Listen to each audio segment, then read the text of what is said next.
Kicking off our countdown at number 10 is the theory that Lord Zedd is the Master. He was the most popular villain in the franchise after playing the part for several seasons, and as far as fans are concerned, he has a unique end in the final episode of In Space. If you don't know his ending, basically what happens is a captured Zordon has his chamber broken and it unleashes a wave of energy that releases forces of evil across the universe. However, Lord Zedd and his wife Rita are turned into normal humans and we see them walking off happily in the end. But in the finale of Mystic Force, it was revealed that the Mystic Mother who has granted the team their powers was the former Rita, who is now turned good. This led the fans to coming up with the theory that maybe Zedd not only fell back into his dark ways, but got worse and discovered powers to transform himself into the Master. Some might say this is a little far-fetched, but a bunch of others think that this would be an ingenious plot twist. I'll let you decide. We're moving on to number 9. Could it be that Tommy has an evil clone? It was a big surprise for fans when they heard the announcement that Dino Thunder would have the return of former Ranger Tommy Oliver. But the bigger surprise was how he returned. Tommy had graduated and went on to become a teacher that wasn't actually shown in the series. Fans found out from a former teammate, Adam, and made comments saying that it was hard to imagine him becoming a teacher because they never actually saw his life continue on. A theory started formulating suggestions that the returning Tommy isn't actually the real Tommy. The theory goes that Zedd created an evil clone of Tommy who dragged him back in time to Colonial Angel Grove. The clone ended up returning to the present to take on the identity of Tommy so he could use his intelligence to become a teacher, and the episode where Tommy faces off against aspects of the Green and White Rangers was actually the clone trying to prove he could live up to Tommy's legacy. Did Tommy really go from Ranger to teacher in 6 years, and is he living a normal life, or is Tommy actually the evil clone with different intentions? Sliding into number 8 is the theory that there is a Ranger limit. Does this mean that I've lost my chances to become the next Power Ranger? Throughout the years, many people have questioned why there's only a handful of Rangers. Usually we're used to seeing the limit be a solid group of 6, but sometimes it has expanded the group into a dozen if needed. But why not more? The reason for this is a long ongoing theory that the morphing grid that gives out powers has a mind of its own, and every time it gives out powers it weakens. So if it was spreading out the power to hundreds of Rangers, the grid would be less effective. The Rangers are known to be chosen for their unique skills and spirit, and the grid is able to select a handful to meet the criteria. Hence, this is why there is a limit to their power. In the number 7 spot is the Evil Dimension. Throughout the different series, fans have seen showcases of a lot of different evil places. Lord Zedd had his Haunted Forest, Lightspeed Rescue, and the Shadow World. Ninja Storm had the Abyss of Evil, and the Samurai had the Nightlock Heaven. In all of these situations, these places are basically a resting place for evil monsters that were destroyed by the Rangers. Fans have come up with the idea that these evil afterlife universes are actually all the same dimension, which would actually make things really interesting. From this theory comes a huge debate on what sort of religion these monsters hold and how they have different paths in one dimension. Putting that whole debate aside, it would make a lot of sense of all these evil forces called the same dimension home after they are defeated. It would also mean they might generate the next generation of evil power, like the morphing grid. They could use all of their power in one source in one place to create some sort of evil Rangers or something. Moving along to number 6 is the idea that the coins automatically equal fighting skill. This has been one of the longest running fan theories, and it actually makes a lot of sense. Basically, let's be honest, not a lot of fan theories are logical. From the beginning of the Power Rangers, there has been one part of the show that always stays consistent, and that's as soon as the Rangers get their powers from their coins and morphers, these teenagers instantly know how to fight. They are instantly ready to use specific weapons and have knowledge of their powers. But let's not forget they are teenagers who often have little skills before getting their powers, so how are they just suddenly prepared? Well, the theory is simple. The coins and morphers immediately grant powers and fighting skills to the person who wears them. They also download knowledge on how to pilot their Zoids and a safe way to use their weapons. I feel like we all just assumed this was the case anyways, but it's important because it has never actually been mentioned in the show. We are halfway through at number 5, and we have the theory that the morphing grid has various powers. A bit earlier in our list I spoke about what the morphing grid does, and that its power source grants the Rangers their different powers. You could say that it's the force of the whole franchise. Throughout the series, some fans have picked up on the fact that it seems to exist in various time periods and is able to use both magical and scientific reasoning. It makes the choice on how long some Rangers can use their powers and how to adapt them to different times and themes. The theory goes on that the grid has multiple powers, and no matter what the team or setting is, it can adapt to the situation and lead the Rangers in to make sure that they always have a clean victory. Well, it's not always clean, but they end up winning in the end usually. Rolling into number 4 is the possibility that Zordon was evil. I know what you're thinking. This is crazy. Zordon was known for being the fantastic force of good for everything in the universe, but some fans have held on to the idea that he wasn't as good as he seemed. The theory goes on that Zordon was actually a dark figure, but was able to hide this from the others and has been keeping it a secret for a long time. He was waiting for humanity to get technology to the level where he could finally break free and conquer the world. But then Rita Repulsa showed up. He decided he didn't want any competition, so he recruited the teenage Rangers and convinced them that this witch and her monsters were evil, but in reality he was the evil one. The idea claims that Zedd and Rita both knew that he was evil and figured that the Rangers were in on it. So they played along in the hopes of taking out the Rangers, and for an evil genius like Zordon, it would make a lot of sense to play nice and have a team of Ranger warriors on your side to fight against your own enemies. See, you're looping everyone in. It's very, very smart. We've made it to number 3, and what it is, could there be a limit to the Rangers in the universe? This theory says that there most definitely is. Since the end of In Space, there's a tradition that every season brings in a brand new team of Rangers together. With few exceptions, you never really see Rangers coming back with powers. This raises a question as to why, but fans have come up with what they call a logical answer. The theory says that it's the simple fact that the human body can't handle too much power from the morphing grid. If they take it for too long, their body will burn out. So as soon as the Rangers get their powers, there's a time limit to how long they can last before it gets too dangerous. The original Rangers handled this by shifting their powers, but eventually they had to give them up. The grid decides that less is sometimes more when it comes to the Rangers, and they don't have to carry that responsibility all their lives. Basically, you have a certain amount of time you can be a hero and kick some butt before your time is up. So you better use that time wisely. Taking over the number 2 spot is the Civil War plot. This theory comes from different information gathered by different sources that a variety of fans have kind of meshed together on the internet. In 2003, Fox decided to let the show go, and it was bought by Disney, who ended up moving it to ABC. Apparently with the change came a new plot idea, which went under the code name Hexagon. The new idea was that Tommy Oliver would manage a ninja academy while helping other former Rangers to keep the peace in the world, instead of just in one city. The Ninja Rangers would then be sent across the world to fight enemies. On top of this, the character who became the Thunder Ninja would be a part of another group led by the former Red Ranger Jason. But then they wanted to do their own thing. This whole idea would eventually lead to a massive showdown between two Ranger sides. It's been said that this idea was never done because the budget was in fact too large. But the plot twist would have been amazing. I mean, we all love it when heroes fight heroes. It's so cool. I don't know why we love it, but we just love it. Alright guys, we've made it to number 1 with the dark theory that Trini has died. The Vietnamese-born actress Thu Trang wasn't known when she was first cast to play the role of the Yellow Ranger. Back in 1994, she and 2 other cast members decided to stand up against the producers and demand for more money for their roles. The showrunners called their bluff and fired the trio, then replaced them with new Rangers. Thu went on to act in other movies like The Crow, City of Angels, but on September 3rd, 2001, she tragically died in a car accident. Her funeral was actually one of the few times that the original cast of the Power Rangers got back together since the show ended. The series did an episode that week in memory of her, but didn't mention it much after that. This tragedy has caused the fans to come up with the theory that not only did Thu pass away, but Trini also died. The original Yellow Ranger was changed in the show because she actually died in the show, but it was never mentioned. At number 10, we have Billy was the Phantom Ranger.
End up going forward with it. But maybe they still will. Power Rangers, I mean, it's just a good time. But for all the fondness many of us have of this franchise, there are some dark implications and fan theories surrounding it. I can't wait, let's get right into it.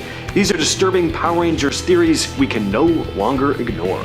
So Power Rangers fans love the joke about this one. Angel Grove, the city where most of the original Mighty Morphin Rangers stories take place, it would be a terrible place to live. I mean, this isn't even really a theory, it's just how it is. Watch the show.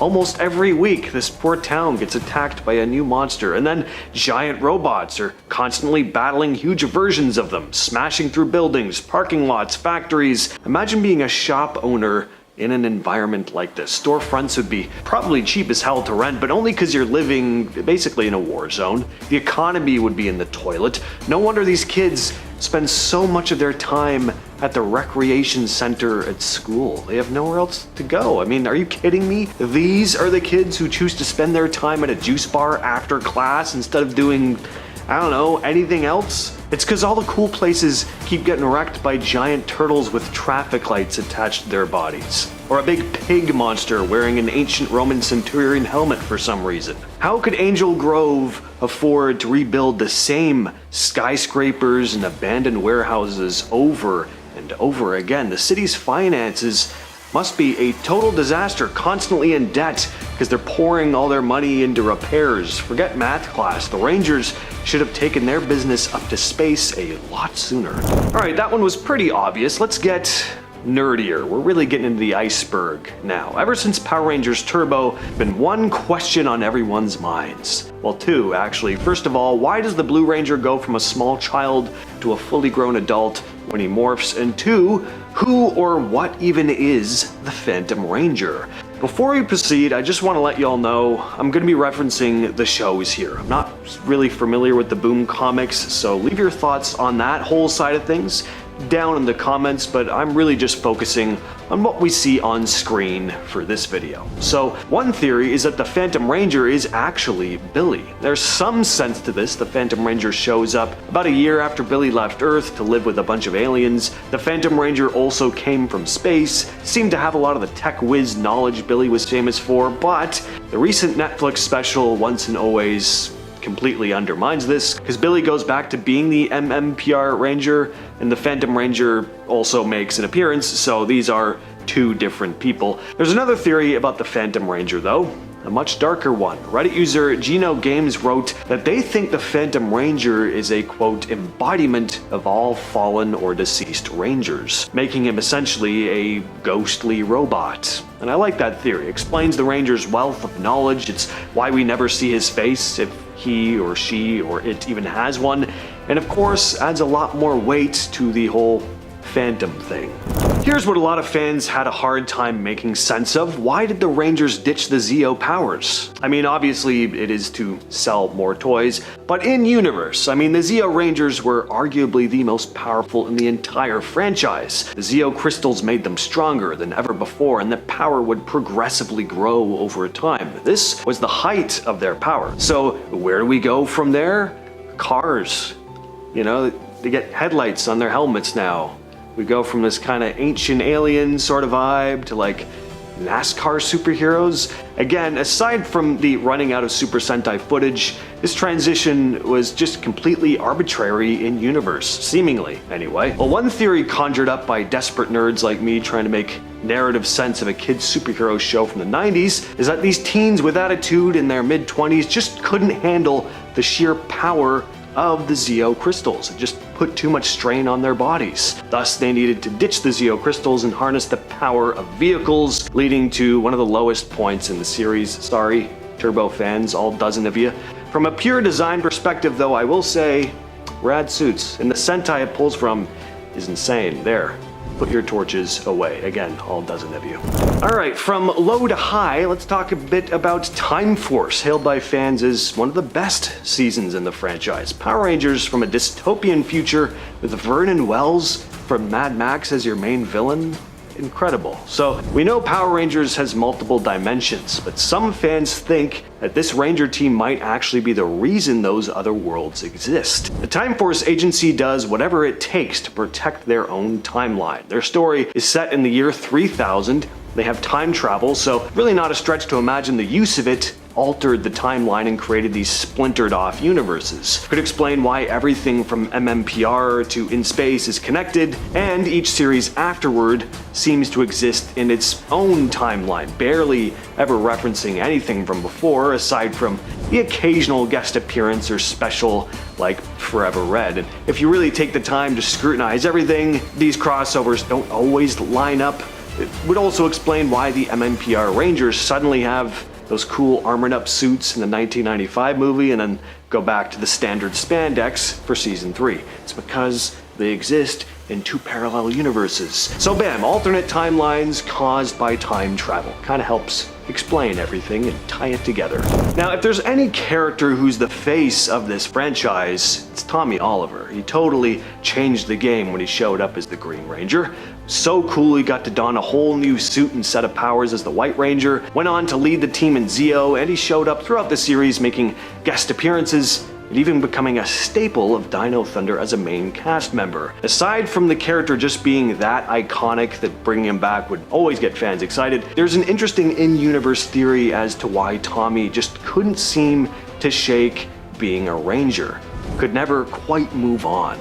He was never able to get over his not-so-great first impression when he became a pawn for Rita Repulsa, beating the ever-loving crap out of the other Rangers and nearly destroying Angel Grove. Even though he wasn't fully in control of his actions, Tommy just couldn't forgive himself. And when you look at it that way, it's kind of sad. And so is what I'm saying right now. I think I might need help. This one is less speculation and more of a darker lens to watch the show through. See, we're told that Zordon is this wise, good-hearted mentor who guides the Power Rangers, but when you really look at it, it seems like Zordon has his own hidden agenda the whole time, or at least wasn't great about how he went about his mission. One fan theory is that Zordon's goal wasn't just to protect Earth, it was to make sure his plan to release the Z-Wave would work. The Z-Wave is the huge energy blast that spread out when Zordon's energy tube was destroyed at the end of Power Rangers in Space. It wiped out most of the evil forces across the universe. Some fans believe Zordon knew this would happen all along and carefully set up events so that when the time was right, the Z-Wave would take out his enemies in one big move. The theory even suggests that he gave the Rangers weaker powers during Power Rangers Turbo on purpose. There's another explanation for that. So instead of giving them the strongest powers he could, he kept them just strong enough to hold off threats, but not strong enough to solve everything without him. That way, the final victory would still rely on Zordon's sacrifice. It's a stretch, but it is kind of fun to imagine Zordon not really being the pure, selfless hero we're led to believe he is. As if, using a bunch of innocent teenagers as pawns in your intergalactic war because they know karate didn't make that obvious enough. I never watched a single episode of Jungle Fury, just couldn't get into the designs, and I mean, I was like 15 when it came out. I was at least making an attempt to have other things on my mind outside of people in spandex fighting giant rubber monsters from Japan, but as a full-grown man, I now find myself making this video, digging into fan theories online, and from what I've seen, Casey Rhodes comes up in Power Rangers fan theories a lot. He makes a guest appearance in a later season, Super Mega Force, showing up briefly as a mentor, training the new Rangers in martial arts, but he never morphs into his Ranger form, which is weird, because most veteran Rangers who come back usually do. Even stranger, after this quick training scene, Casey pretty much vanishes from the story. Well, fans ran with this and came up with a kind of creepy theory that Casey might have actually been dead by this point. Some think he wasn't really there, that he could have been a projection from the Morphin Grid, or just a straight up ghost. The Morphin Grid has been shown to be kind of a living energy source that can connect Rangers across time and space, so it wouldn't be impossible for it to project someone like Casey to help when needed. Alright, so I gotta talk about Lost Galaxy at least once in this video. It's probably my favorite season aside from In Space. So at the end of Lost Galaxy, the Terra Venture colony crash lands on a planet called Miranoi, where the season first began. They resurrect its people who'd been turned to stone. Then the colony that had been floating around on Terra Venture somehow rebuilds a fully functional city in under a year. This seems impossible if only a few dozen survivors from Terra Venture are doing the work. So the theory is that Terra Venture's crew used the people of the planet as labor. Miranoi was nothing but a jungle originally. It looked like they were just living off the land when we first see the planet. So during the Lightspeed Rescue Lost Galaxy crossover, when we see the Red Ranger Leo strolling through what appears to be this polished city with fully built streets and buildings, kind of makes you wonder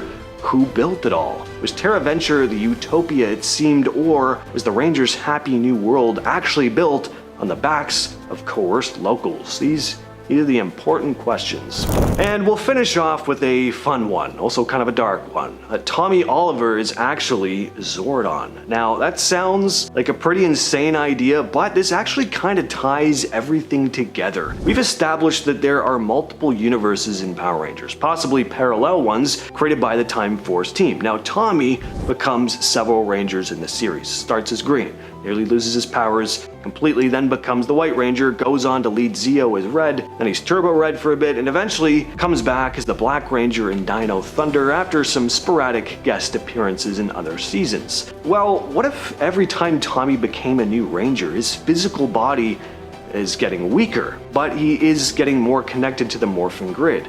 Since we've established alternate universes and time travel is a thing, maybe Tommy in the distant future is so connected to the Morphin Grid that he sees a reality where Rita Repulsa destroys the Rangers in that time, the original MMPR team. Suddenly, all his pain, his regret, his guilt about once being Rita's top underling, it all comes racing back. No, he says, I gotta stop her before she even has a chance. So future Tommy goes back in time to stop Rita Repulsa before she even unleashes herself on the world, sealing her in the dumpster. Of course, he's also sealed away in the time warp during the fight, and thus, there we are at the start of MMPR. Tommy, in this desperate attempt for ultimate redemption, ends up setting everything in motion. True or not, that's a pretty cool story.